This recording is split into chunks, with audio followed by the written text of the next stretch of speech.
वीर कुंभकर्ण उत्तेजित हो जाते हैं। कुंभकर्ण के परामर्श पर लंकेश्वर रावण दैत्यराज भल्ला तक से सैन्य सहायता लेने का निश्चय करके सह्याद्री की ओर प्रस्थान करता है। सह्याद्री की राजसभा में रावण और कुंभकर्ण का भव्य स्वागत होता है। भल्ला तक पुत्री कर्कटी ने पहले से ही वीर कुंभकर्ण की वीरता की अनेक कहानियां सुन रखी हैं। वो कुंभकर्ण को देखते ही मोहित हो जाती है। मैं तो सोच भी नहीं सकता था लंकेश्वर कि राजकुमारी कर्कटी की बातें सुनने के बाद आप अपने रोष को शांत रख पाएंगे। आप धन्य है लंकेश्वर, और धन्य है आपकी चतुराई। किंतु हम इन स्थितियों से प्रसन्न नहीं हैं मामाश्री। जिस रावण के भय से इंद्र, यमराज जैसे लोकपाल दिक्पाल भी पशु पक्षियों का वेश धारण कर लेते हैं, उन तीनों लोगों के स्वामी रावण को एक साधारण सी राजकन्या ने नीचा दिखाने का साहस किया। राम के विरुद्ध सफलता प्राप्त करने के लिए हमें हर स्थिति को स्वीकार करना पड़ेगा भांजे। नहीं मामाश्री, नहीं। लंकेश्वर जब मारना जानता है तो मरना भी जानता है। मैं ऐसा कोई समझौता नहीं करना चाहता जिससे मेरे साहस को ठेस पहुंचे। अब तक कुंभकर्ण के कारण मैं शांत था, किंतु अब और शांत नहीं रह सकता। ये तुम क्या कह रहे हो भांजे? मेरी बात पर संदेह न करें मामाश्री। मुझे तो दुष्ट विभीषण की भांति कुंभकर्ण की निष्ठा पर भी संदेह हो रहा है। कुंभकर्ण के कारण बहुत सुना है मैंने, बहुत सहन कर चुका हूं मैं। नहीं भांजे नहीं, वीर कुंभकर्ण की निष्ठा पर संदेह अनुचित है। वो तो राजधर्म की मर्यादा से बंधे हैं। जो कुछ भी हो जाए, बहन केकसी का रक्त उसे आपके विरुद्ध विद्रोह करने नहीं देगा।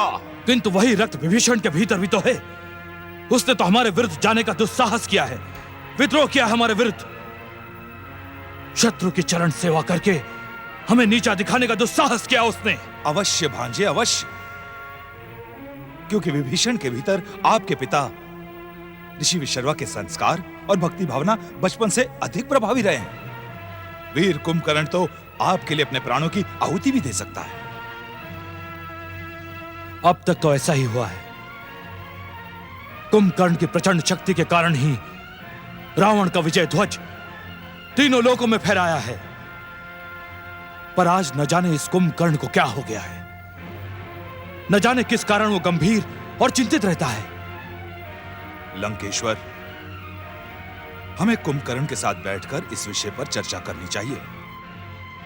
इन स्थितियों को बताते हुए उसे समझाना चाहिए। आप ठीक कहते हैं मामाश्री। हम आज ही कुंभकर्ण से मिलेंगे और इस विषय पर चर्चा करेंगे। राजकुमारी,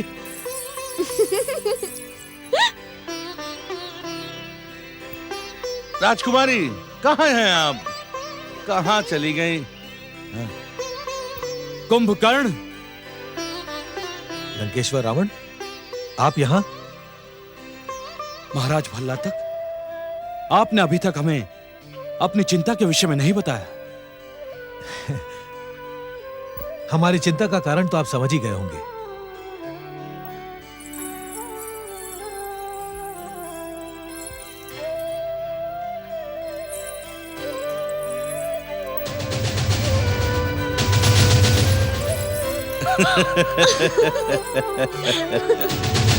नहीं लंकेश्वर, इस समय उन दोनों को पता नहीं चलना चाहिए कि हमने उन्हें देख लिया है। चलिए राजमहल चलते हैं। आइए।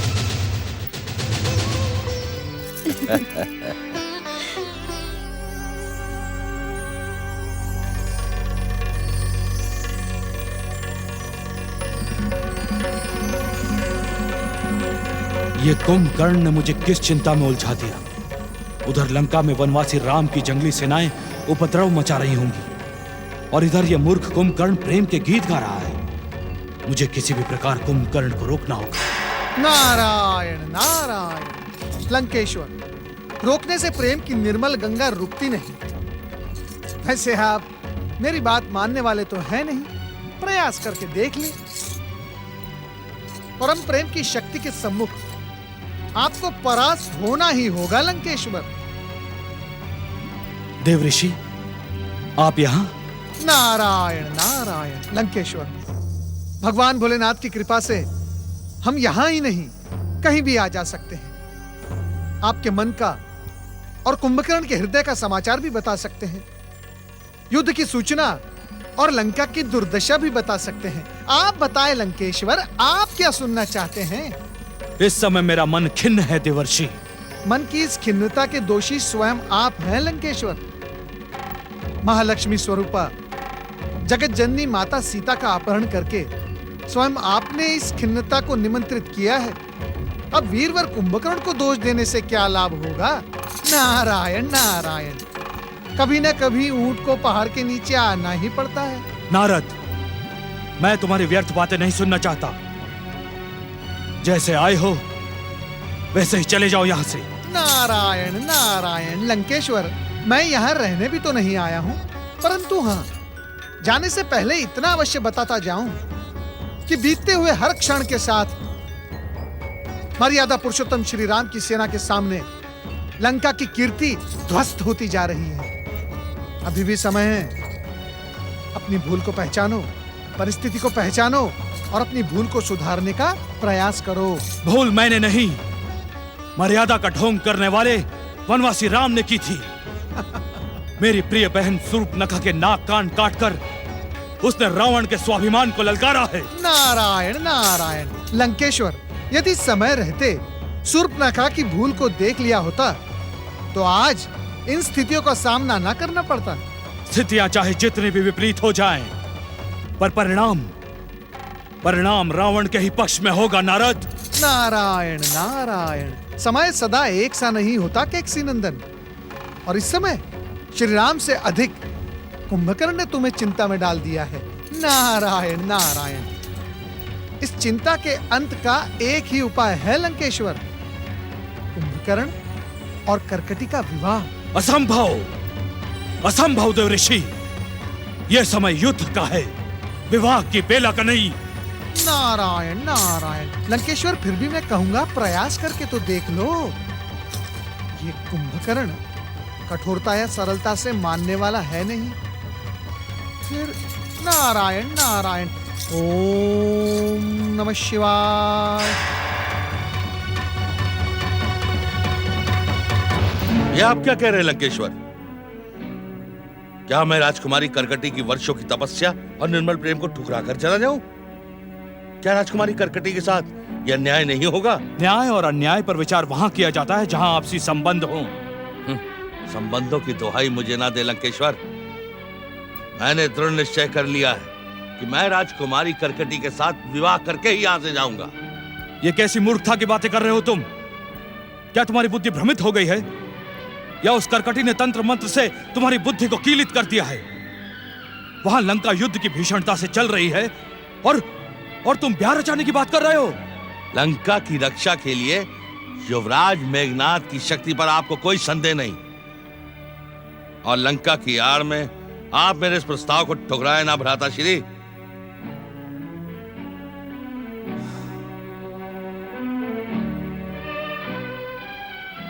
प्रिय अनुज,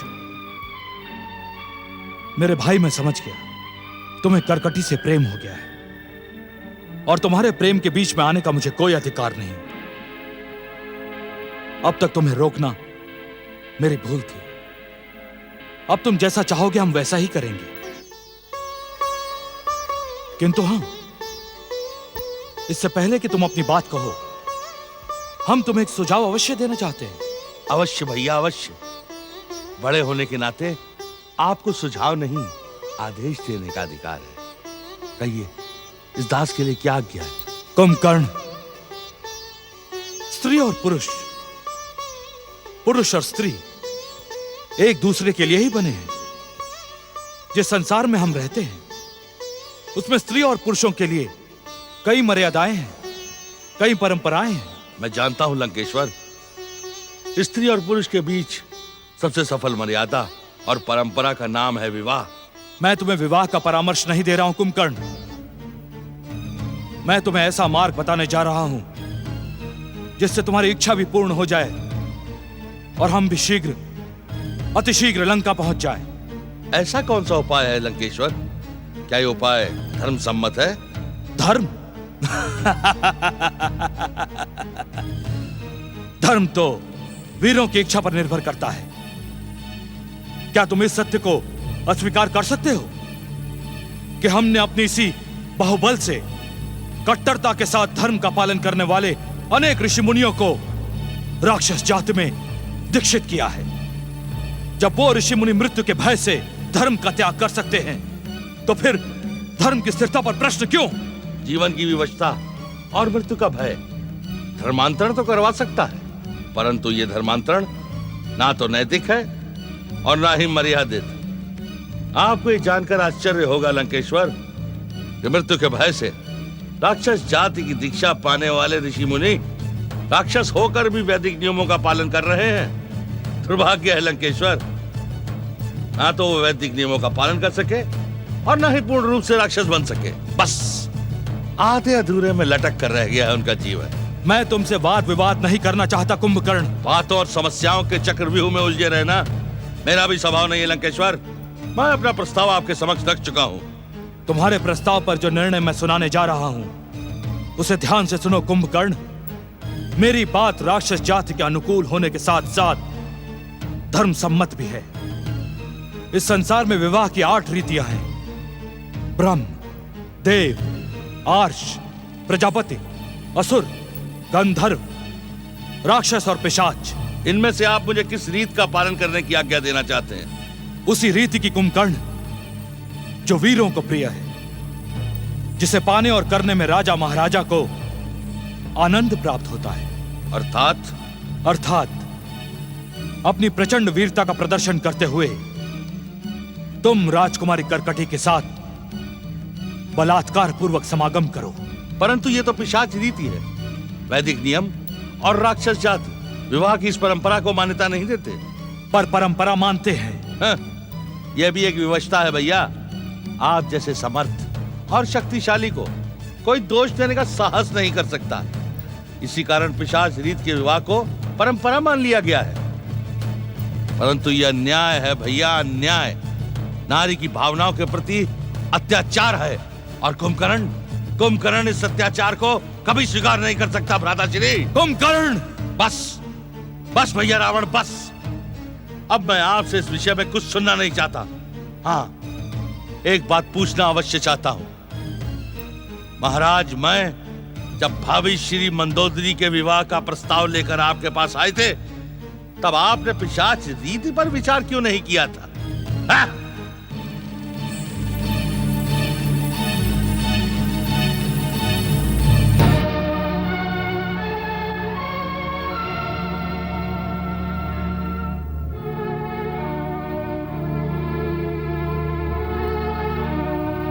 क्या बात है भांजे, तुम यहाँ? अरे मुझे बुला लिया होता। मामा श्री, हम अभी इस समय लंका की ओर प्रस्थान करेंगे और जाने से पहले उस दुष्ट कुटिल भल्ला तक को ऐसा दंड देंगे कि उसके कुल में जन्म लेने वाली 21 पीढ़ियां भी लंकेश्वर रावण का नाम सुनकर भय से थर-थर कांपेगी।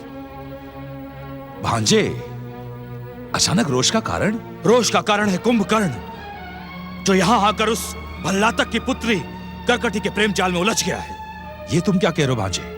मामा श्री, स्थिति इतनी विचित्र हो गई है कि कुंभकर्ण उस साधारण सी राजकन्या कर्कटी के लिए हमारे विरुद्ध विद्रोह भी कर सकता है। क्या महाराज भल्लातक को स्थिति का ज्ञान है? स्थिति की रूपरेखा उसी ने तो बनाई है। उसने मुझे स्पष्ट शब्दों में तो नहीं कहा, किंतु संकेत अवश्य दिया है कि कर्कटी का विवाह कुंभकर्ण से कराए बिना वो हमें सैनिक सहायता उपलब्ध नहीं करवाएगा। परंतु हम किसी भी मूल्य पर इस समय इस विवाह को स्वीकार नहीं कर सकते। देखो भांजे, तुम्हारे निर्णय सदा उचित रहे हैं। आज तुम्हारे कारण राक्षस जाति गौरव शिखर तक पहुंची है, पर इस समय तुम रोष के कारण भविष्य की नहीं सोच रहे। कहना क्या चाहते हैं आप? कि इस समय सयाद्री को छोड़ के जाने का अर्थ होगा कुंभकर्ण का त्याग। वनवासी राम की सेना के विरुद्ध महायोद्धा कुंभकर्ण के बिना विजय की हम कल्पना भी नहीं कर सकते भांजे। तो क्या हम भल्ला तक के प्रस्ताव को स्वीकार कर लें? मूर्ख कुंभकर्ण के हठ को मान ले? उसे मानना ही पड़ेगा भांजे, मानना पड़ेगा। नियंता की भी इच्छा यही दिखाई पड़ती है। अरे इसी इच्छावश होकर ही तो हम लोग यहां तक चले आए, अन्यथा आपके आदेश पर तो भल्ला तक लंका भागा भागा चला आता भांजे।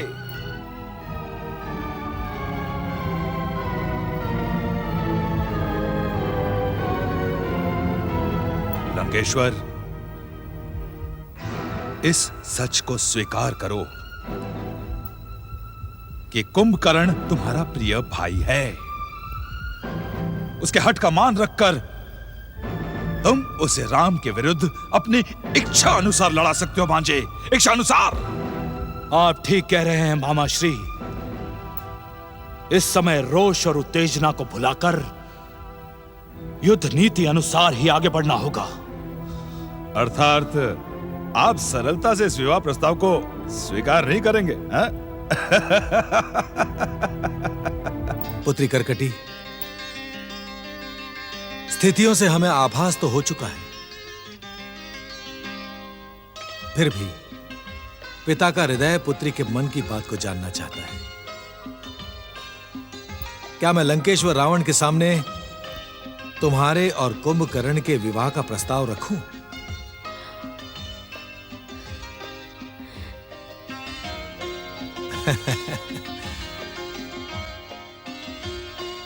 वैसे तो तुमसे पूछे बिना ही मैंने लंकेश्वर को इस बात का संकेत दे दिया था, पर अब तुम्हारी सहमति देखकर मैं स्पष्ट रूप से कह दूंगा। ठीक है पुत्री, अब तुम विश्राम करो। पिताश्री, मैं आपसे एक निवेदन करना चाहती हूँ। हाँ हाँ, अवश्य। पिताश्री, प्रस्ताव के साथ साथ आप लंकेश्वर को यह भी संकेत दें कि उन्हें मुझे लंका महारानी का सम्मान देना होगा। ये तुम क्या कह रही हो पुत्री? हमारी इतनी सारी मांगों को सुनकर लंकेश्वर उत्तेजित हो जाएंगे। उनकी उत्तेजना से मुझे कोई भय नहीं है पिताश्री। पर हमें तो है। लंकेश्वर की उत्तेजना हमारे सह्याद्री प्रदेश को घातक कर सकती है। क्षमा करें पिताश्री, किंतु जिसकी उत्तेजना और शक्ति से आप भयभीत हो रहे हैं, वो आज याचक बनकर हमारे द्वार पर खड़ा है। ऐसी स्थिति में आपका भयभीत होना शोभा नहीं देता। और हम तो कोई अनुचित बात नहीं कर रहे पिताश्री। सारा संसार उनके छोटे भाई कुंभकर्ण को लंका महाराज कहकर पुकारता है, तो हमें लंका महारानी का सम्मान देने में उन्हें कोई कष्ट नहीं होना चाहिए। कह तो तुम ठीक रही हो पुत्री। पुत्री, मैं तुम्हें वचन देता हूं कि मैं तुम्हारा कन्यादान तभी करूंगा जब लंकेश्वर रावण स्वयं तुम्हें लंका महारानी का सम्मान देने का वचन देंगे। पिताश्री,